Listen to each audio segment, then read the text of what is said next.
In the Old Testament, God commands wars, plagues, and judgment. But in the New Testament, he preaches to love your enemies and then dies for the whole world.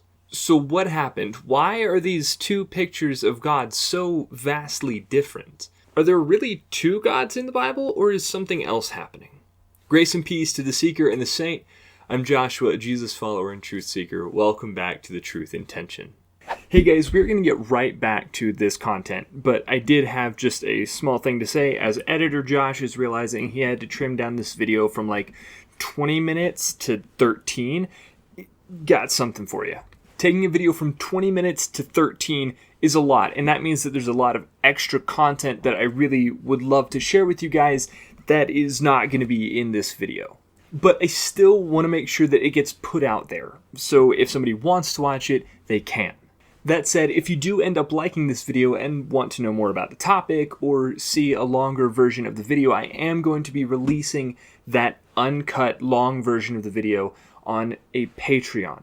I'll also be doing this with any video that I have to cut excessively like this, as well as sharing some more general and regular updates, things I'm thinking, things I'm possibly going to do videos about, things I'm learning and reading, as well as making sure here soon to start uploading my videos a couple days early on Patreon, so anybody who wants a little early access can get that as well.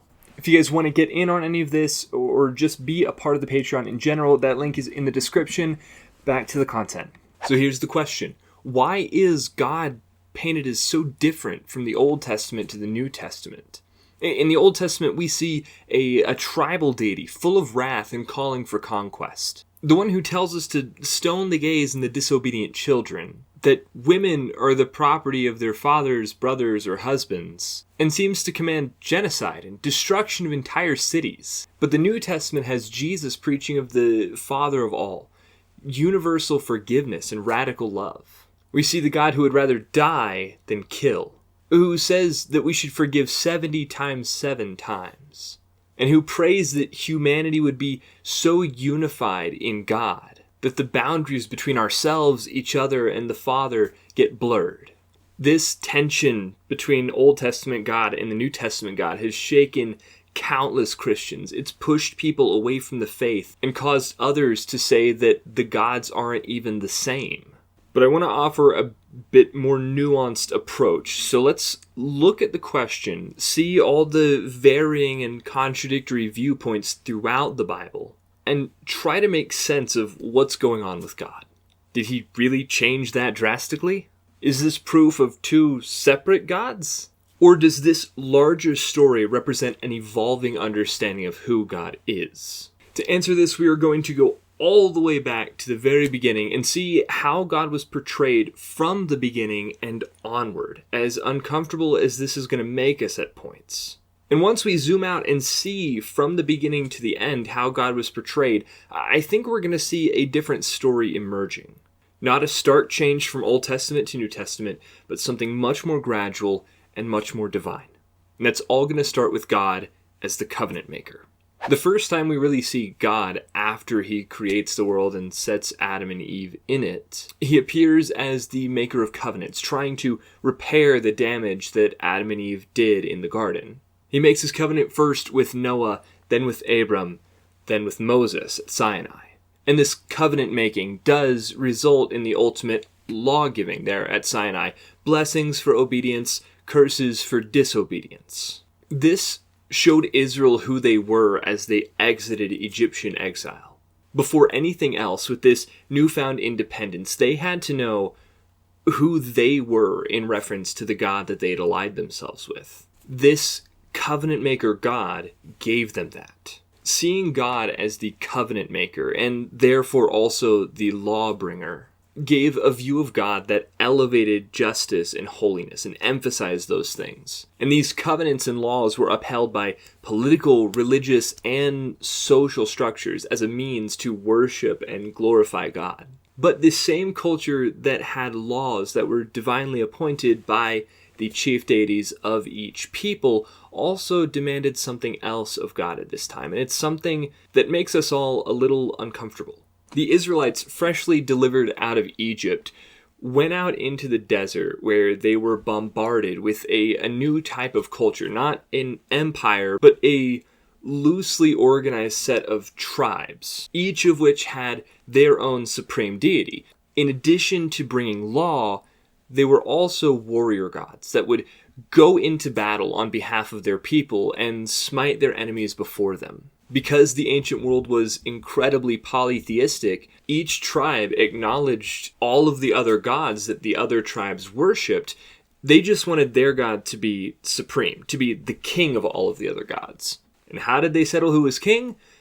They made war on all the other gods by making war on their tribes. And victory assured your god's place as king among the gods, chief deity, and supreme above all the other spiritual beings. So in this cultural climate, with the desire to show their god as supreme, and the very real danger of invading tribes, each having their own gods backing them, Israel conceptualized this covenant-making God as a warrior God, the deliverer of Israel. So long as they won their wars, those wars were just because their God was defeating the other gods. This doesn't mean that their God actually wanted them to go to war, just that they painted him that way. Whether he did or not, we can get back to that a little bit later. This is how the Israelites saw their God at this time. There were those, however, especially during the Babylonian captivity and other exile periods, that saw the systemic evils of injustice, oppression, hatred, and more, and returned to the lawgiver in a new and inventive way to bring a new revelation of God's power to Israel. These were the prophets, and out of the covenant maker and the warrior God, they brought what I'm going to call the Exilic God, the God of the exile. Imagine some of this conceptualization of God came from the fact that they were carried away to Babylon. That means that for the first time, they actually had to try to meaningfully interact with other peoples, with the nations around them. And they realized that these people weren't all bad and that many of them were suffering just as much as they were. This exposure to other peoples and revelation of the suffering of those peoples led to a growing universality of God. So God was no longer the warrior who fought for Israel, but the God of all the oppressed and the restorer of what was lost. The God who was the champion of the alien, the orphan, and the widow, who restored what the locusts have eaten. The God who seeks to raise up the oppressed and through them make all things new. The prophets linked war, oppression, hatred, and other systemic sins, along with their effects like poverty, starvation, with governmental powers. Not physical ones, not kings and princes, but spiritual ones. This is why many prophets will talk of injustice alongside idolatry. They saw these systemic sins as only possible through the idolatry of the pagan nations, speaking to the idea that perhaps no human is our enemy, but simply the spiritual powers that lay behind oppressive human governments. And just after the time of the Babylonian exile, likely in the Persian and post-exilic periods, we see yet another conceptualization of God begin to emerge, one based in wisdom and mystery. And I'm just going to call this iteration of God the wise God. The wise God is portrayed in wisdom books like Proverbs, Job, and Ecclesiastes. These authors began to see God as a God of mystery, transcendence, and incomprehensibility, a being we could never fully understand. So these wisdom books, this literature meant for meditation, offer us a vision of an all-wise king over heaven and earth with ways that are far beyond our human comprehension. After these wisdom books have been written, the apocalyptic writers, like the author of the book of Daniel, come along. They take this theme of transcendence in the wisdom literature, combine it with their prophetic exilic emphasis on justice and mercy from the exilic God, and the faithfulness of the covenant maker God. And they portray God as the Ancient of Days, just ruler of the cosmos, and the one who makes all things good again as he rules forever from his throne in heaven. Though again, tradition would have Daniel as the author of the book of Daniel, it's much more likely that it was a later development written in reflection on the time in Babylon rather than foretelling of what might happen. And this late authorship would likely mark the beginning of Hellenistic influence on the Bible, along with those very Greek ideas of God as eternal, transcendent, incorporeal, or disembodied. A God untouched by the world he created, though the apocalyptic writers never go so far as to say that God is that removed from his creation. So the biblical authors never portray God as quite so far removed from creation as the Greeks might like, and that idea of God being removed will definitely be corrected in the next and final point when we get there with the Cruciform God. And this apocalyptic depiction of God creates a clearer separation of God from evil with the rise of the Satan, demons, and angelic beings portrayed as agents of spiritual warfare. And with this separation of God from evil, with the depiction of God as the Ancient of Days who is all good, all wise, and the ultimate covenant maker, these apocalyptic books give a message of hope for the current time. And also categories for divine humanity, like the Son of Man in Daniel. The road was fully paved at this point for the final evolution of this concept of the God of Israel, the Cruciform God.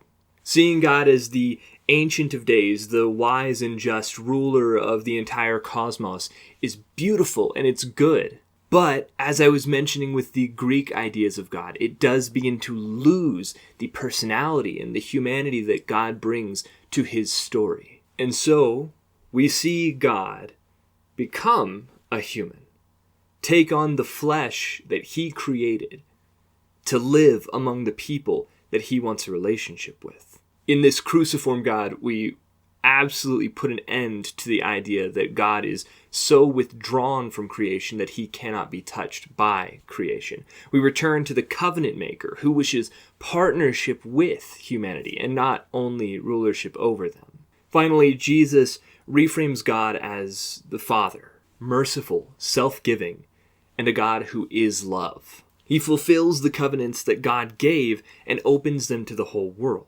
He shows that the warrior God still fights for us, but never against humans, but against the demonic world and against the oppression and hatred and injustice that they force upon us. He shows that God, like the Exilic God, is still concerned with justice and mercy for all.